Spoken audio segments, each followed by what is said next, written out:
एक कबूतर हवाई ऑटो में जा रहा था कि अचानक उसका बैग नीचे गिर जाता। रानी चिड़िया का लाया हुआ सारा दाना खत्म हो चुका था और इसीलिए अब रानी चिड़िया को बड़ी भूख लगी थी।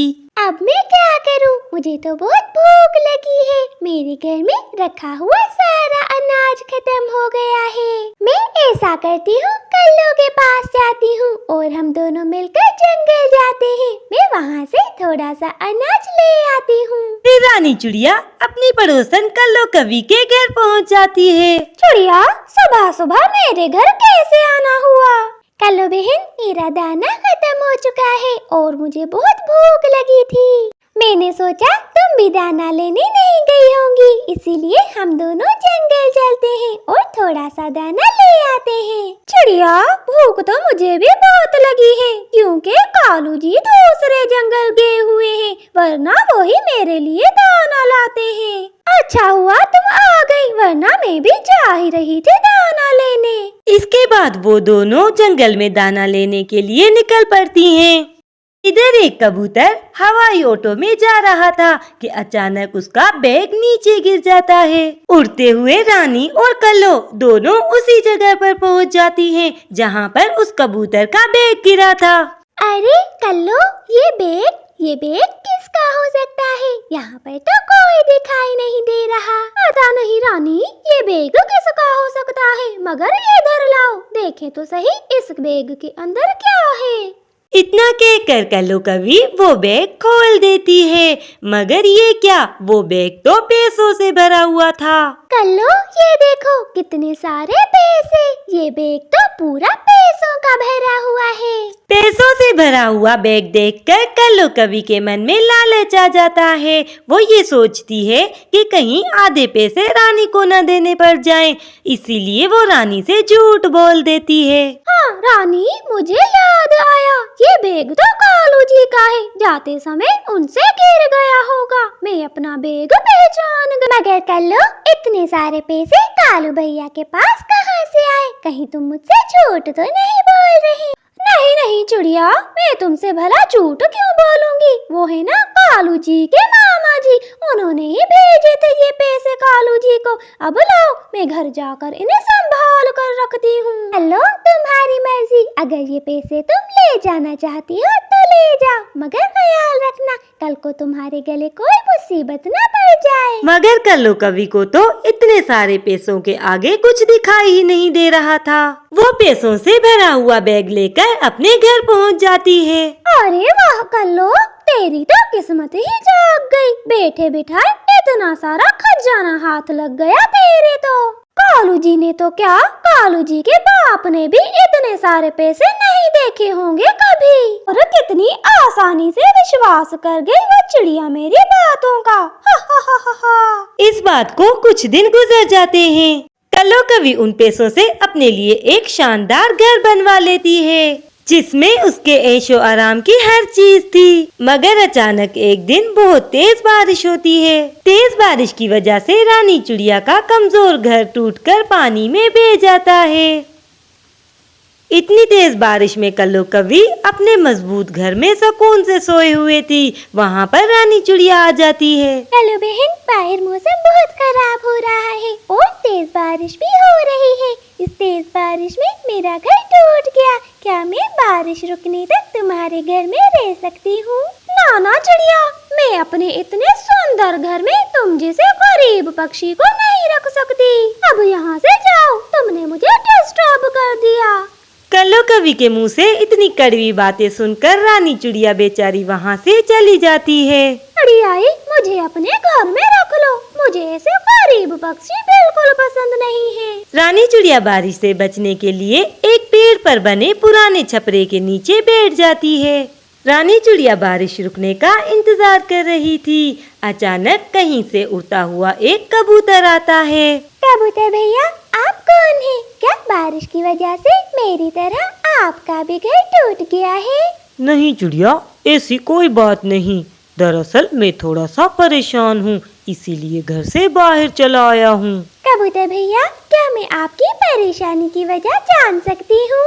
चिड़िया, बात दरअसल ये है कि मेरा पैसों से भरा हुआ बैग खो गया है, जिसकी वजह से मैं थोड़ा परेशान हूँ। रानी चिड़िया समझ जाती है कि वो पैसों से भरा हुआ बैग किसी और का नहीं बल्कि कबूतर का था। फिर रानी चिड़िया कबूतर को सब कुछ बता देती है। अच्छा, तो ये बात है, मैं सुबह होते ही उस कौवी को देख लूँगा। और फिर सुबह हो जाती है। कल्लो कौवी बड़े मजे से अपने घर में बैठी हुई फल खा रही थी कि अचानक वहाँ पर कबूतर आ जाता है। इतने सारे पक्षी देखकर कल्लो हैरान हो जाती है। कौन हो तुम सब और क्यों मेरे घर में घुसे चले आ रहे हो? तुम्हारा घर? ये घर तुमने मेरे पैसों से खरीदा है। वो पैसों से भरा हुआ बैग मेरा था जिससे तुमने ये घर खरीदा है। चलो अब सीधी तरह मेरे घर से निकल जाओ, वरना मार मार कर मेरे ये गार्ड तुम्हें घर से बाहर फेंक देंगे। कबूतर जी, मारने की बात तो ना करो, मैं खुद ही तुम्हारे घर से निकल जाती हूँ। डर के मारे कल्लो कौवी वहाँ से बहुत दूर भाग जाती है। रानी बहन, आज के बाद ये घर तुम्हारा है, क्योंकि मेरे पास पैसे की कोई कमी नहीं, और वैसे भी मैं विदेश के जंगल रहता हूँ, कभी कभी ही इस जंगल आता हूँ। कबूतर भैया, आपका बहुत बहुत धन्यवाद, आपने मेरी बहुत मदद की। इसके बाद कबूतर फिर से अपनी हवाई ऑटो में बैठकर दूसरे जंगल चला जाता है। शियों का जीवन तो ऐसा ही था, जरा सी तेज हवा लगने से उनके घास फूस के बने हुए घर तो गिर जाते, और जब तेज बारिश आ जाती तो उन बेचारों का हाल तो पूछो ही मत। उन्हीं पक्षियों में से एक रानी चिड़िया थी, जो सुबह से अपने घर में बैठी बारिश रुकने का इंतजार कर रही थी। सुबह से बारिश रुकने का नाम ही नहीं ले रही, और किसी भी पक्षी ने अभी तक मुझसे पूछा भी नहीं कि मैं किस हाल में हूँ। हम कब तक भूख पर बैठ सकते हैं? भोजन लेने तो मुझे जाना ही पड़ेगा। रानी अपने बेटे से ये बातें कर ही रही थी कि उसे कालू कौवा अपने घर की तरफ आता हुआ दिखाई देता है। गुगु, मुझे लगता है कालू भैया आए हैं, ऊपर वाला करे सब ठीक ही हो। इतने में दरवाजा खुलता है और कालू कौवा एक खाने का टिफिन लिए अंदर आ जाता है। घर के अंदर आने के बाद कालू रानी से कहता है, ये लो रानी बहन, कल्लो ने कुछ बचे हुए दानों में से खिचड़ी बनाई थी, हमने सोचा क्यों ना आपको कुछ खिचड़ी दे देते हैं। आप और आपके बच्चे सुबह से भूख पर होंगे, इसीलिए मैं आपके लिए ये खिचड़ी ले आया हूँ। आपका बहुत बहुत शुक्रिया कालू भैया, सच में हमें बहुत भूख लगी थी। नहीं नहीं रानी बहन, शुक्रिया की कोई बात नहीं, पड़ोसी होने के नाते ये तो मेरा फर्ज था। अच्छा, अब मैं चलता हूँ, कल्लो अकेले घर पे मेरा इंतजार कर रही होगी।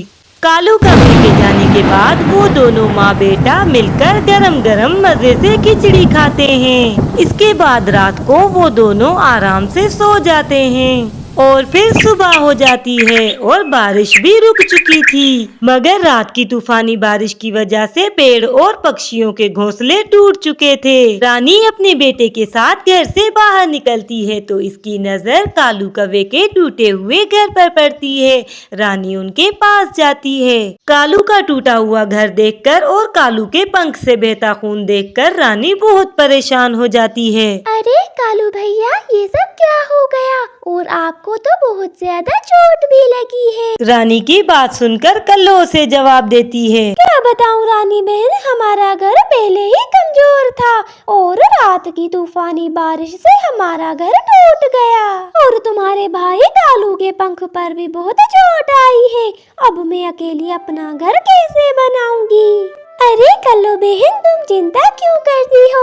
मैं और मेरा बेटा तुम्हारा नया घर बनाने में तुम्हारी मदद करेंगे। वैसे भी आप दोनों बहुत अच्छे पड़ोसी हैं। मेरी मुश्किल में हमेशा आपने मेरा साथ दिया है, फिर मैं आपको अकेला कैसे छोड़ सकती हूँ? चले हम तीनों आपका नया घर बनाने के लिए सामान इकट्ठा करते हैं। इसके बाद रानी चिड़िया अपने बेटे के साथ सूखा घास लेने चली जाती है। उसे एक जगह पर बहुत ही ज्यादा सूखा घास नजर आ जाता है। अरे वाह, ये तो बहुत अच्छा हुआ, हमें करीबी बहुत सारा घास मिल गया। चलो हम मिलकर ये लेके चलते हैं। इसके बाद रानी कुछ घास कल्लो के घर के लिए उठाकर चली जाती है, और चिड़िया का छोटा सा बेटा भी कुछ घास उठा लेता है।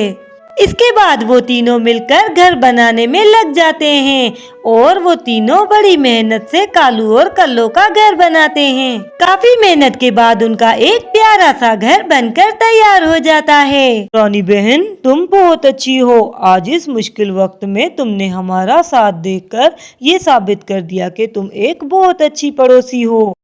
कालू भैया, पड़ोसियों को एक दूसरे के साथ अच्छे से संबंध बना के रखने चाहिए ताकि वो एक दूसरे के मुश्किल वक्त में काम आ सके। खुशियों में तो हर कोई शामिल होता है, मगर दुख में शामिल होने वाला हमेशा याद रह जाता है। इसके बाद वो सब हंसी खुशी अपने घरों में रहने लगते हैं।